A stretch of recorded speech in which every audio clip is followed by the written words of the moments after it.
Buenos dias, guten morgen. Last episode, we showed you the lobby area of the Valley Homes, and I've been busy making the second house of the Valley Homes, and I made progress on it. I made the entire exterior, and I've made some of the interior, as in I put the walls in. So I'm going to show you that now. So sit back and relax and enjoy this episode of the Redshift Realm series. So this valley home that I have made so far is called the Glacier Forest Estate. Now there is a little bit of lore behind that, which we'll explain later in the video. But it's quite a cool little piece of lore there. It is really dark at the moment, and I don't like it being this dark. I'll just voice over this bit for a second. I just wanted to show you guys after this. This is where we are on the map at the minute. So you can see we're just a bit south of the Bay Area.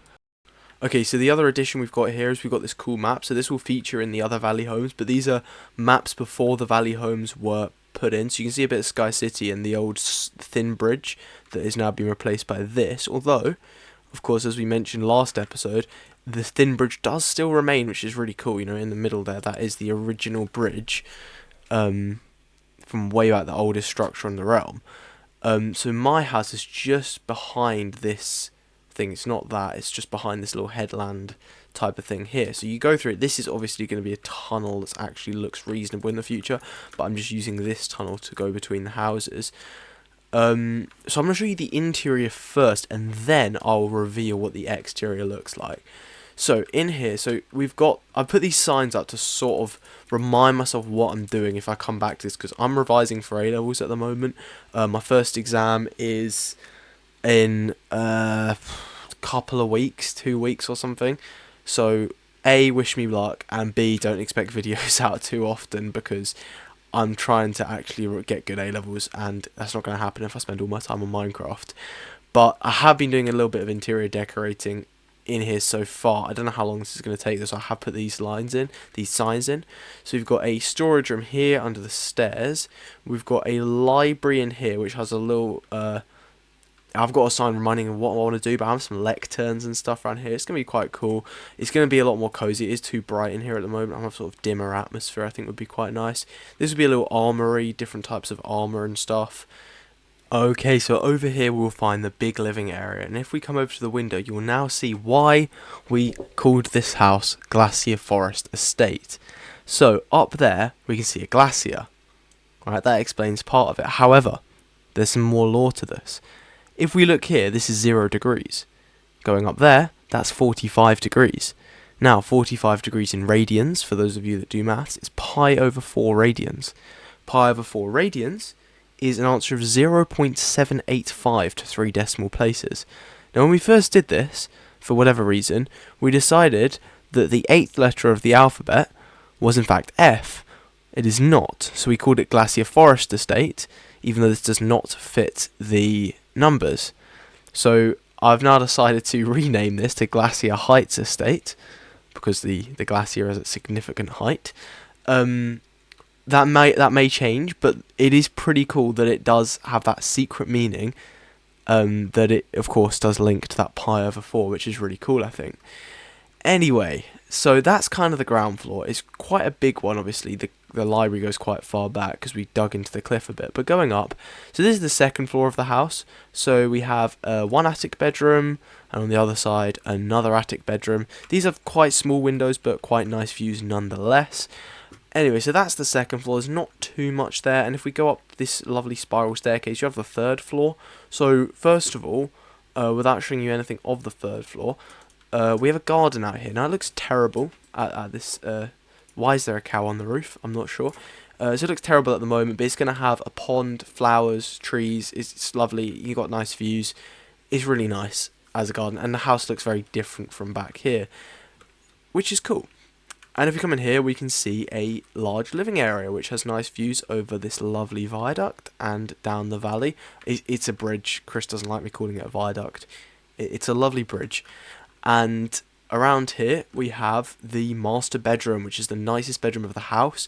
You can sort of see down the house there, and you've also got lovely views here, and of course straight down the valley, which is lovely. You've got absolutely incredible views of Jagged and Blue Mountain and the glacier for which the house is named after. So that's the master bedroom. And finally, the final floor. You'll see all these in more detail when I've actually decorated it, but 2 attic bedrooms, boom, boom, not much to say there. And finally, what I'll do now, I'm sure your anticipation is building to see what this thing actually looks like from the outside. I'm going to take a dignified method of exit and break the windows open. That's where my ender chest was. I was actually looking for that. It was on a tree. So I'll climb up this hill, and then I'm going to turn around to show you the house. If I can get up. 1. And there you go. That's what it looks like. Very symmetrical. It came out a little bigger than I was expecting, but I think that's quite nice because it's probably going to be one of the biggest houses. We're going to have a couple of smaller ones there. And then I think one called Jagged Mountain, I believe, which is going to be further down there, right underneath Jagged Mountain, which can be another huge one. But this one's quite close. It's quite big. And I think it looks really cool, and I'm really excited to properly decorate the rooms so it looks as nice and cozy as this house does, with all the little bedrooms you can see in the roof. Yeah, I'll see you later when I've actually decorated this. Buenos dias, welcome back. I'm in a hole, and I have decorated the entire house. The entire house is complete except for this tunnel. This is the final piece of the puzzle, connecting this house right here with the lodge on the other side, which you should be able to see just down the hallway there. But we won't worry about that because I need to show you around this house. It is very nice. It came out really well. Let's get on with the tour. So as we enter the house here, let's ignore this big gaping hole for the minute. We've got a little place to store things here. I might switch this up a little bit, but this, I think, it's quite nice at the minute. It's just a small storage area here. Of course, you've got a large table overlooking this entire area. Very big, very nice views there. Lovely jubbly. Over here, you've got a personal bar, which is obviously incredible to have. Have your own bar here in the house. Little entrance there, little seating area. It's very nice. Personal kitchen area here. As we move around, you can see we still get these incredible views looking straight through these windows into the other parts of the house in this L-shaped corridor. So the first door you come to on the left here, I actually really like this place, little understairs area.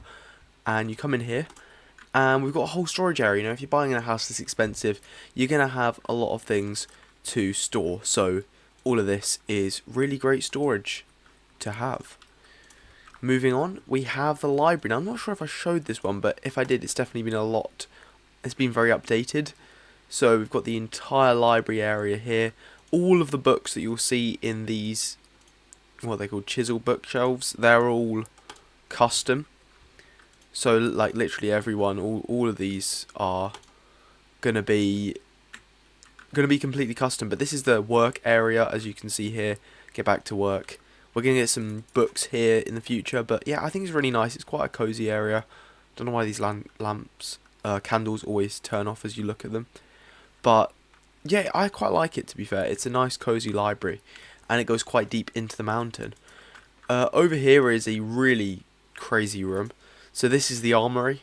So we got a lot of random things all in these chests. Well, and some stuff on the wall just to flex.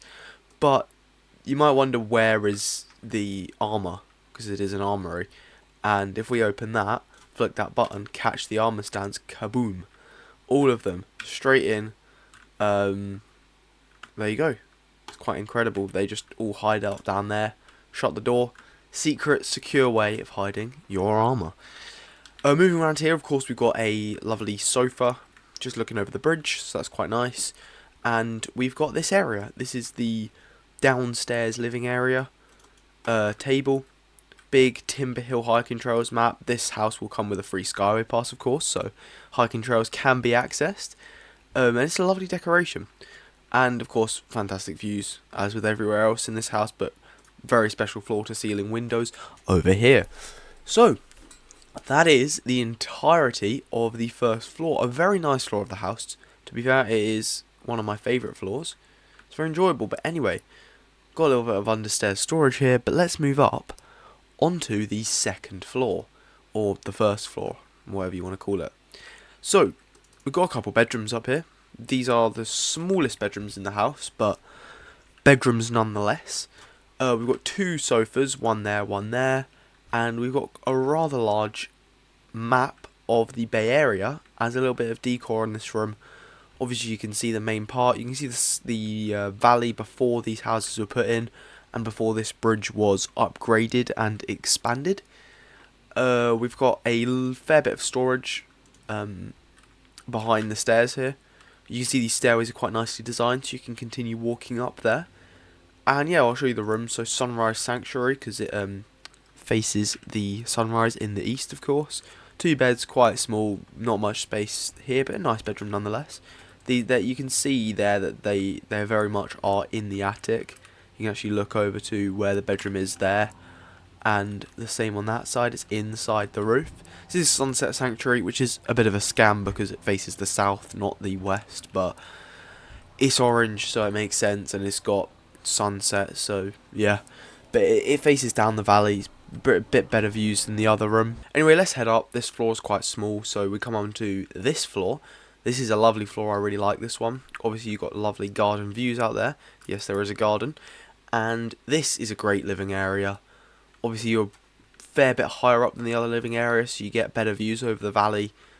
Lots of seating, table, plant, and of course, the master bedroom. But we'll come back to the master bedroom because we'll tour the top of the house first, and we'll finish with the master bedroom. So, we go up here. I actually love this floor. I think it's really, really cozy up here. It's got, obviously, we've got a bit of paintings, bit of storage area here, and we've got 2 bedrooms. So we've got Valley Vista there, Sky Suite here. They've got these little tiny things there. I don't know if you can see, barely, but it's you might be able to see it there. You can see the green bedroom. There's just tiny windows on the floor. Views, they're a bit longer, these ones, and again with their own literature in all of these bookshelves. And of course, if we go in this room, this is a nice bedroom, to be fair. It's fairly big. It is actually, I think it's 1 block longer than that bedroom, just because of the way the landing works. And you get better views out there, so that's a nice one. But no bedroom quite matches the master bedroom. Look at this. This is a huge bedroom, full height, right underneath the one we were just in. But yeah, no, best views in the house, literally in the house. And lots of literature, beds, garden views, valley views. Yeah, what more could you ask for there, really? And finally, we'll finish off with a tour of the garden. So we got a little patio, barbecue area, pond, very luscious round here, table, fence looking over the valley. And yeah, that's about it. You know, I really like the garden. It's a really luscious, nice place around the back there. And I like the way the house looks pretty normal from this side, and it looks kind of mad from this side. But yeah, that's the completion of it. I don't know whether this will be the end of the video. It probably will be. We'll end the video here. This is the house. I could do the tunnel, but it's not particularly interesting. It's just a tunnel connecting this and that through the cliff. So that's that for now. We've got Pinnacle Mansion up there. We've got Glacier Heights Estate. We've got Pinnacle Mansion up there, and we've got Glacier Heights Estate here. And of course we've got the sort of lobby area back there. We don't really have a name for that one particularly. But yeah, no, I think it's coming together really nicely. We'll have more homes around here in the future. But that concludes this episode of the Valley Homes. Probably get more episodes out as we go through. This was a particularly big house. Not all of them are going to be this enormous. But yeah, I'm really pleased with this. I think it was a really, really good project. So, adios, and we'll see you next time.